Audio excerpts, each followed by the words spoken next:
sit back, relax, and get ready to enjoy another awesome video by Capt Frank Lanier. Please subscribe, like, and share with all your friends and all the people you hate too. So for today's find, it's a how things work issue for the 60-second survey. So we've got a compartment that is accessed on a larger power boat or mid-sized power boat, open fisherman. And the compartment, the stern compartment here, is accessed using a electric ram system. So you've got this ram that allows you to raise and lower the hatch here. And right here, you see this right here and right here, right? So the purpose of this little access port is so that if this ram locks up or you can't open the hatch for some reason, you pop open this little hatch and now you have access to the pull pin here. And this is what the pull pin is right here. You would pull this out and then you could lift the hatch up even if the mechanism was damaged and inoperative. And that's today's 60-second survey. Okay, so for today's 60-second survey, we've got something that, I'm not really a big fan of. And what you've got here is a live well bait pump that is a plastic pump that is screwed directly onto a bronze seacock right there. Okay, the reason I'm not fond of these or don't like them is because you're never really supposed to join two different materials together for your thru. Like, for example, you got a composite fitting or this bait well pump screwed onto a bronze fitting to have different expansion and contraction ratios, and it can crack the plastic fitting here. So my preference on these is to remove this pump, put a bulkhead mounted pump somewhere over here and replace it with that. At a minimum, I would recommend that this pump be pulled at least annually and inspected for cracks or damage. And that's today's 60-second survey. Okay, for today's find, we're looking at the shore power cord on a mid-sized trawler. And we're looking at it up here, and lo and behold, here we got charring for the AC power plug and our AC shore power plug. And we're gonna take a look in here, and you can see you got a little bit of browning on that pin right there. That's another indication too that both of these are connected, of course, right? This is the plug that plugs in there. If you have this thing on and it's wiggling or arcing and sparking when it wiggles, or if you plug it and unplug it while the power is turned on, that can generate micro arcs and sparks and pitting, and that's what can cause the heat buildup. And that's what you've got is shown at the base of that pin there. If you can see that at the base of that pin like that, it's going to be a lot worse on the inside. So the recommendation here is to inspect the back of this inlet and to see how bad the charring is and replace it. And also the shore power plug. Okay, so for today's find, we're looking at the zinc installation on a mid-sized trawler. And you can see right here, this is loose right here. So this is not going to be providing any protection. It needs to be tightened if it can be tightened. And if it can't be tightened, then it needs to be replaced. So this is not really doing any good right here. Okay, and that's today's 60-second survey.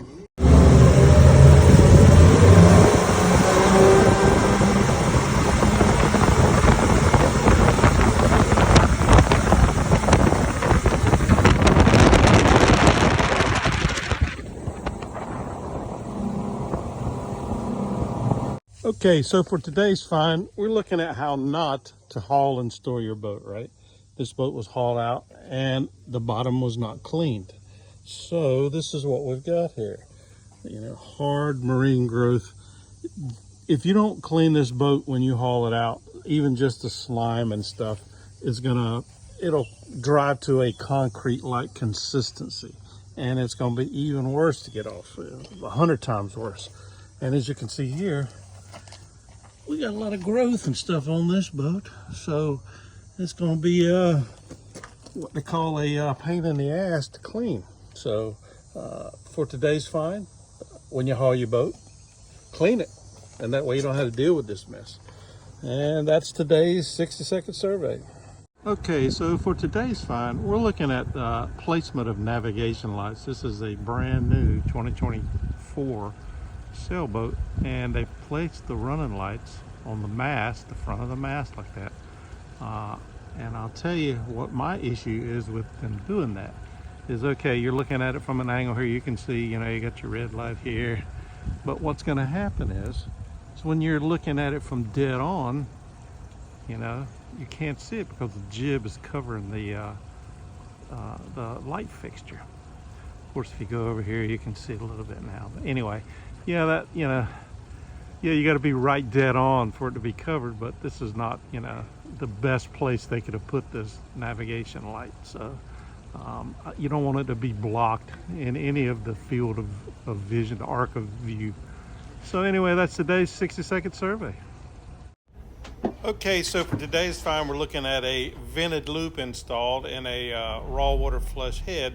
The problem here is, of course, if you look here, you can see that the hose is heater hose. They really should use a marine grade hose. Also, if you look here, you can see the hoses are secured with these little plastic clips. These should be replaced with marine grade hose clamps, either stainless steel or titanium. And that's today's 60-second survey. Okay, so today's find, we're looking at another episode of the hidden fire extinguisher. So here's the safety gear bag. The guy's got all of his, you know, all of his stuff here. He's got his life jackets, his flares, and his throw cushion. And way down in the bottom is the fire extinguisher. You know, the recommendation here, of course, is this is not doing any good here in the safety kit. The recommendation, of course, would be to mount this in an easily visible location. And that's today's 60-second survey. So we're checking out the cuddy of a mid-sized powerboat.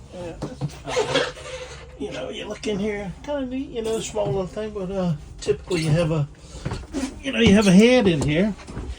Well, you got one in here too. Check this out.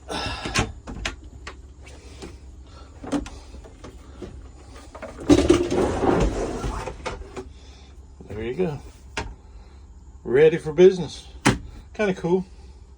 Okay, so for today's find, we're looking at ground tackle, and it's actually a good thing for today. I'm going to show you the proper way to join links of chain. It's not with a, you know, a quick link or, you know, a shackle like that. Basically, this is what you want right here. This is a chain link, and it fits right in there.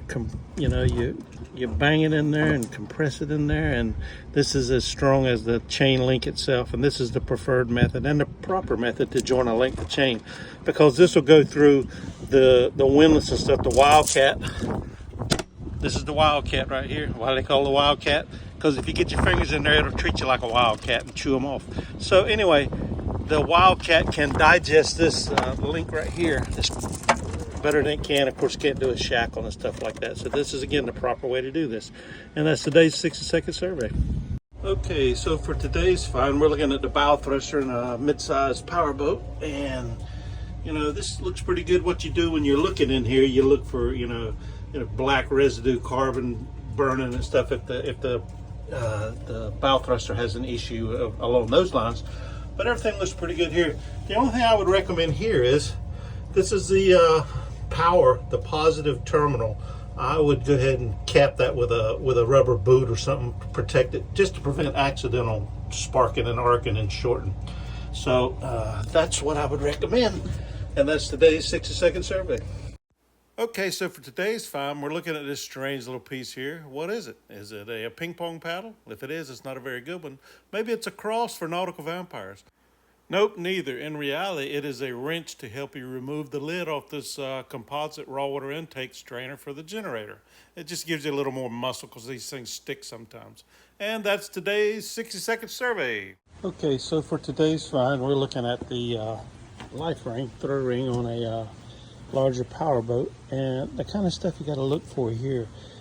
This polypropylene line they use, it is very susceptible to UV damage. You see how this is just, you could, oh my gosh, see it's just fell out apart in your hand there, right?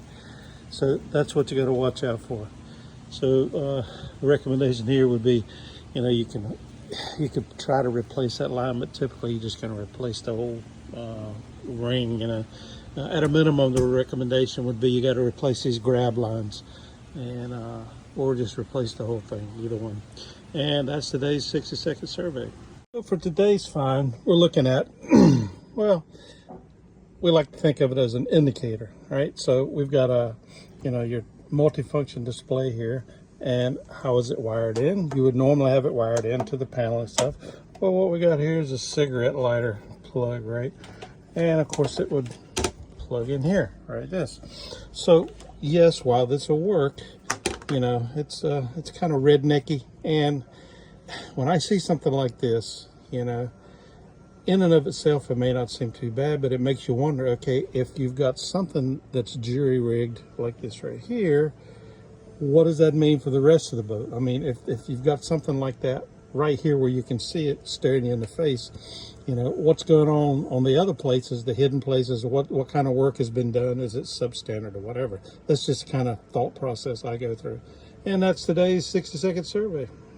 Okay, so for today's find, we're inspecting an outboard on a smaller power boat, and we're looking at the prop specifically. And you can see here, you're looking at the edge here, look at the dings and stuff here. And you can see here, it's tips rolled over on it and stuff right here, right?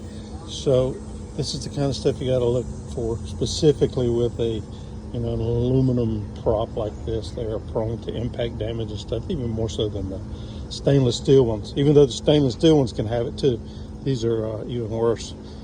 So anyway, the recommendation here, of course, would be to you probably, you know, have the prop inspected. You probably just replace it. You might be able to fix it, but replacement is probably going to be the, you know, the more economical option with this. So that's today's 60-second survey. Okay, so for today's find, we're looking at the hatch on a forward compartment of a mid-sized sailboat here, right? And you can see here, there's no support or anything for this hatch other than this stick right here, right? Doesn't this look like one of those traps? I know it looks like one that I used to try to set when I was a kid in the, you know, in the country there. You try to set this thing where it would catch a rabbit or something, right? The problem is this right here, if somebody's up here, you know, gawking and looking around and they whack this thing here, then of course this thing's just gonna, you know, guillotine them. You know, so anyway, the recommendation here, of course, would be to install a proper support mechanism for this hatch so that it doesn't, you know, do the marine guillotine thing. And that's today's 60-second survey. Okay, so for today's find, we're looking at a chain, anchor chain, how it's attached to a rode here. You've got your rode with the thimble here and stuff. But what we've done here is, instead of having a properly sized anchor shackle or a shackle to attach these, we've got this smaller shackle here, and it's too small to fit around here, so they just kind of looped, you know, chain through here and shackled the chain to itself, right? Of course, this is not the proper way to do it. The best way, of course, the proper way would be to get an anchor shackle of sufficient size to fit over this, and then use that to attach the chain to the rope rode.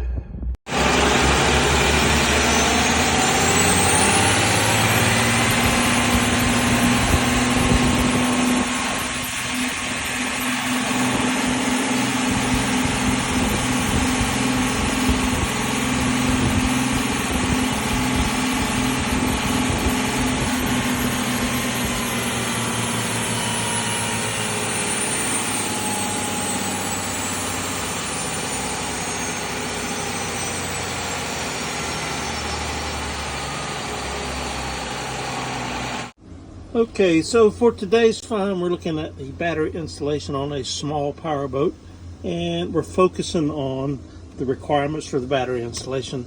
You know, one of the big ones, of course, is the battery has to be secured in place, and this is fine. The other thing is the positive terminals have to be covered with a non-conductive shield or rubber boot like this, right? And you would think, well, you know, this one's covered, right? But this is the, you know, part of the positive terminal, and it is not covered. So the recommendation here will be to cover this as well. You want to cover all of it to prevent any accidental shorting, and that would be the recommendation here. And that's today's 60-second survey.